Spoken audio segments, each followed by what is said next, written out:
বাংলাদেশের ধর্মপ্রাণ মুসলমান নারীদের প্রতিনিধিত্ব করে না। নারী বিদ্বেষী বক্তব্য আর অপমানজনক ভাষার বিরুদ্ধে এবার আইনি পথে হাঁটলেন এনসিপির 3 নেত্রীসহ 6 নারী। হেফাজতে ইসলামের এক জনসভায় নারী বিষয়ক সংস্কার কমিশন নিয়ে কুরুচিপূর্ণ মন্তব্যের প্রতিবাদ জানিয়ে তারা পাঠিয়েছেন আইনি নোটিশ। সোমবার ঢাকার দায়রা জজ আদালতের আইনজীবীর মাধ্যমে এই নোটিশ পাঠানো হয়েছে।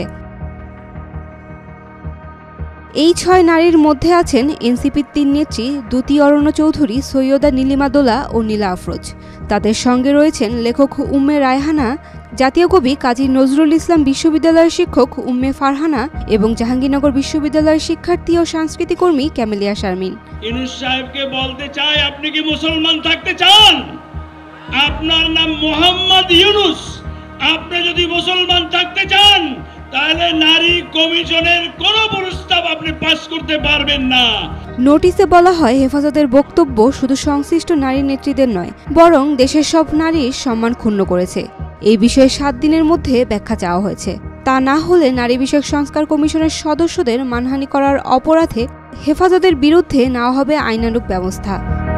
যদি কেউ পশ্চিমাদের এজেন্ডা এদেশে বাস্তবায়ন করে এদেশের কৃষ্টি কালচারকে বদলে দিতে চায়, আমরা বলতে চাই কাপড় সহ যেতে পারবেন না। নোটিশে আরও বলা হয়, হেফাজত ইসলাম ইচ্ছাকৃতভাবে নারী কমিশনের সদস্যদের গালিগালাজ ও অপমান করে দেশে অস্থিরতা সৃষ্টির চেষ্টা করছে।